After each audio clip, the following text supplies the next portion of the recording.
गायत्री सुता चैनल में आपका स्वागत है। ओम नमो भगवते वासुदेवाय। श्रीमद् भागवत गीता षष्ठम अध्याय अर्थात छठा अध्याय, जिसका नाम है आत्म संयम योग।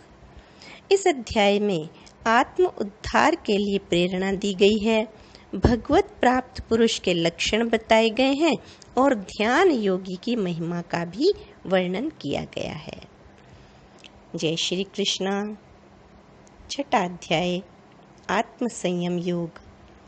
श्री भगवान बोले, जो पुरुष कर्म फल का आश्रय न लेकर करने योग्य कर्म करता है वह सन्यासी तथा योगी है, और केवल अग्नि का त्याग करने वाला सन्यासी नहीं है तथा केवल क्रियाओं का त्याग करने वाला योगी नहीं है। हे अर्जुन, जिसको सन्यास कहते हैं उसको तू योग जान, क्योंकि संकल्पों का त्याग न करने वाला कोई भी पुरुष योगी नहीं होता। योग में आरूढ़ होने की इच्छा वाले मननशील पुरुष के लिए योग की प्राप्ति में निष्काम भाव से कर्म करना ही हेतु कहा जाता है, और योगारूढ़ हो जाने पर उस योगारूढ़ पुरुष का जो सर्व संकल्पों का अभाव है वही कल्याण में हेतु कहा जाता है।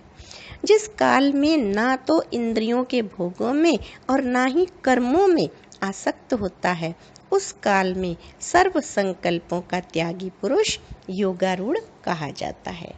अपने द्वारा अपना संसार समुद्र से उद्धार करे और अपने को अधोगति में ना डाले, क्योंकि यह मनुष्य आप ही तो अपना मित्र है और आप ही अपना शत्रु है। जिस जीवात्मा द्वारा मन और इंद्रियों सहित शरीर जीता हुआ है, उस जीवात्मा का तो वह आप ही मित्र है, और जिसके द्वारा मन तथा इंद्रियों सहित शरीर नहीं जीता गया है उसके लिए वह आप ही शत्रु के सदृश शत्रुता में बरतता है। सर्दी गर्मी और सुख दुख आदि में तथा मान और अपमान में जिसके अंतःकरण की वृत्तियां भली भांति शांत हैं, ऐसे स्वाधीन आत्मा वाले पुरुष के ज्ञान में सच्चिदानंद घन परमात्मा सम्यक प्रकार से स्थित है, अर्थात उसके ज्ञान में परमात्मा के सिवा अन्य कुछ है ही नहीं। जिसका अंतःकरण ज्ञान विज्ञान से तृप्त है, जिसकी स्थिति विकार रहित है, जिसकी इंद्रियां भली भांति जीती हुई हैं, और जिसके लिए मिट्टी पत्थर और सुवर्ण समान हैं, वह योगी युक्त अर्थात भगवत प्राप्त है, ऐसा कहा जाता है। सुहृद, मित्र, वैरी, उदासीन, मध्यस्थ, द्वेष्य और बंधुगणों में, धर्मात्माओं में और पापियों में भी समान भाव रखने वाला अत्यंत श्रेष्ठ है। मन और इंद्रियों सहित शरीर को वश में रखने वाला आशा रहित और संग्रह रहित योगी अकेला ही एकांत स्थान में स्थित होकर आत्मा को निरंतर परमात्मा में लगावे। शुद्ध भूमि में जिसके ऊपर क्रमशः कुशा, मृगछाला और वस्त्र बिछे हैं, जो ना बहुत ऊंचा है और ना बहुत नीचा, ऐसे अपने आसन को स्थिर स्थापन करके उस आसन पर बैठकर चित्त और इंद्रियों की क्रियाओं को वश में रखते हुए मन को एकाग्र करके अंतःकरण की शुद्धि के लिए योग का अभ्यास करें। काया, सिर और गले को समान एवं अचल धारण करके और स्थिर होकर अपनी नासिका के अग्रभाग पर दृष्टि जमाकर अन्य दिशाओं को ना देखता हुआ ब्रह्मचारी के व्रत में स्थित भय रहित तथा भली भांति शांत अंतःकरण वाला सावधान योगी मन को रोककर मुझ में चित्त वाला और मेरे प्राण होकर स्थित होवे। वश में किए हुए मन वाला योगी इस प्रकार आत्मा को निरंतर मुझ परमेश्वर के स्वरूप में लगाता हुआ मुझ में रहने वाली परमानंद की पराकाष्ठा रूप शांति को प्राप्त होता है। हे अर्जुन, यह योग ना तो बहुत खाने वाले का, ना बिल्कुल ना खाने वाले का, ना बहुत शयन करने स्वभाव वाले का और ना सदा जागने वाले का ही सिद्ध होता है। दुखों का नाश करने वाला योग तो यथा योग्य आहार विहार करने वाले का, कर्मों में यथा योग्य चेष्टा करने वाले का और यथा योग्य सोने तथा जगने वाले का ही सिद्ध होता है। अत्यंत वश में किया हुआ चित्त जिस काल में परमात्मा में ही भली भांति स्थित हो जाता है, उस काल में संपूर्ण भोगों से स्पृहा रहित पुरुष योग युक्त है, ऐसा कहा जाता है। जिस प्रकार वायु रहित स्थान में स्थित दीपक चलायमान नहीं होता, वैसे ही उपमा परमात्मा के ध्यान में लगे हुए योगी के जीते हुए चित्त की कही गई है।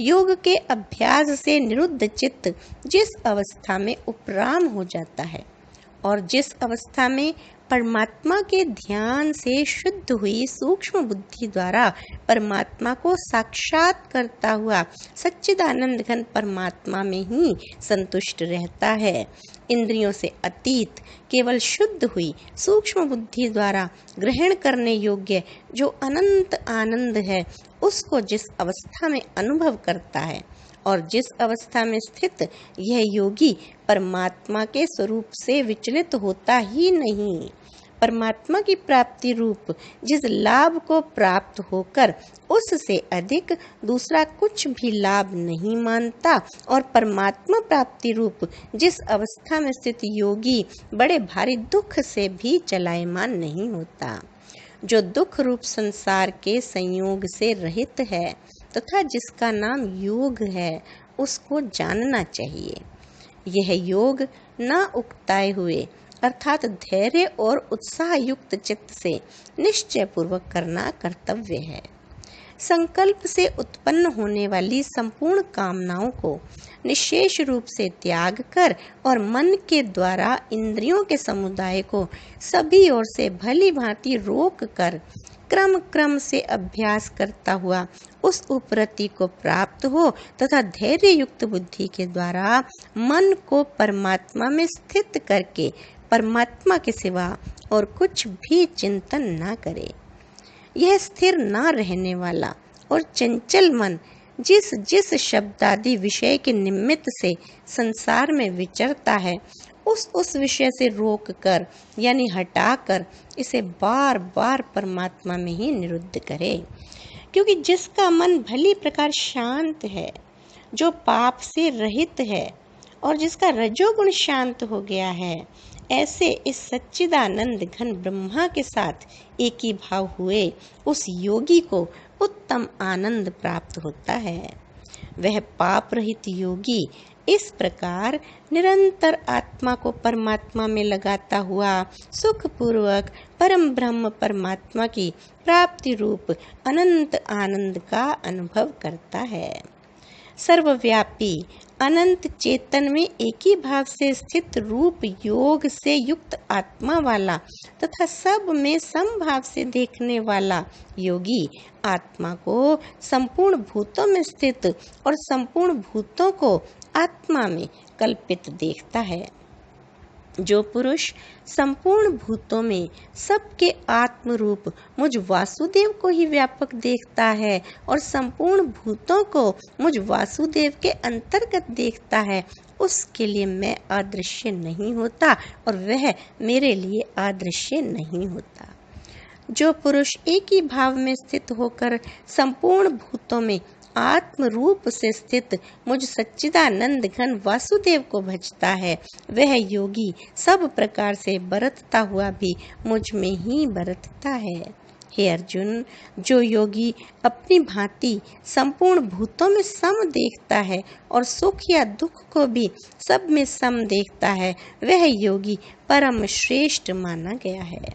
अर्जुन बोले, हे मधुसूदन, जो यह योग आपने समभाव से कहा है, मन के चंचल होने में इसकी नित्य स्थिति को नहीं देखता हूँ, क्योंकि हे श्री कृष्ण, यह मन बड़ा चंचल प्रमथन स्वभाव वाला बड़ा दृढ़ और बलवान है, इसलिए उसका वश में करना मैं वायु को रोकने की भांति अत्यंत दुष्कर मानता हूँ।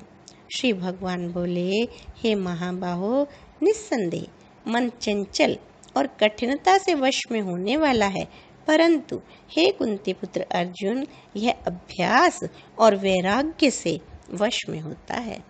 जिसका मन वश में किया हुआ नहीं है, ऐसे पुरुष द्वारा योग दुष्प्राप्य है, और वश में किए हुए मन वाले प्रयत्नशील पुरुष द्वारा साधन से उसका प्राप्त होना सहज ही है। यह मेरा मत है। अर्जुन बोले, हे श्री कृष्ण, जो योग में श्रद्धा रखने वाला है किंतु संयमी नहीं है, इस कारण जिसका मन अंत काल में योग से विचलित हो गया है, ऐसा साधक योग की सिद्धि को अर्थात भगवत साक्षात्कार को न प्राप्त होकर किस गति को प्राप्त होता है? हे महाबाहो, क्या वह भगवत प्राप्ति के मार्ग में मोहित और आश्रय रहित पुरुष छिन्न भिन्न बादल की भांति दोनों ओर से भ्रष्ट होकर नष्ट तो नहीं हो जाता? हे श्री कृष्ण, मेरे इस संशय को संपूर्ण रूप से छेदन करने के लिए आप ही योग्य हैं, क्योंकि आपके सिवा दूसरा इस संशय का छेदन करने वाला मिलना संभव नहीं है। श्री भगवान बोले, हे पार्थ, उस पुरुष का ना तो इस लोक में नाश होता है और ना परलोक में ही, क्योंकि हे प्यारे, आत्मोद्धार के लिए अर्थात भगवत प्राप्ति के लिए कर्म करने वाला कोई भी मनुष्य दुर्गति को प्राप्त नहीं होता। योग भ्रष्ट पुरुष पुण्यवानों के लोकों को अर्थात स्वर्गादि उत्तम लोकों को प्राप्त होकर उनमें बहुत वर्षों तक निवास करके फिर शुद्ध आचरण वाले श्रीमान पुरुषों के घर में जन्म लेता है।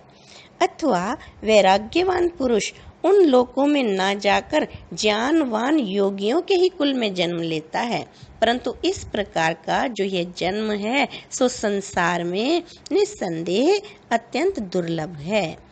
वहाँ उस पहले शरीर में संग्रह किए हुए बुद्धि संयोग को अर्थात सम बुद्धि रूप योग के संस्कारों को अनायास ही प्राप्त हो जाता है, और हे कुरुनंदन, उसके प्रभाव से वह फिर परमात्मा की प्राप्ति रूप सिद्धि के लिए पहले से भी अधिक बढ़कर प्रयत्न करता है।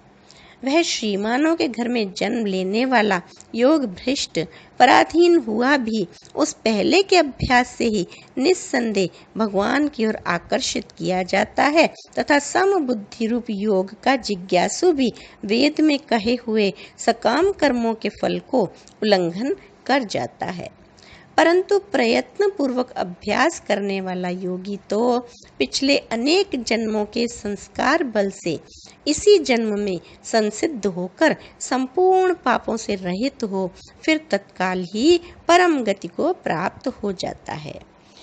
योगी तपस्वियों से श्रेष्ठ हैं, शास्त्र ज्ञानियों से भी श्रेष्ठ माना गया है, और सकाम करने वालों में से भी योगी श्रेष्ठ है। इससे हे अर्जुन, तू योगी हो।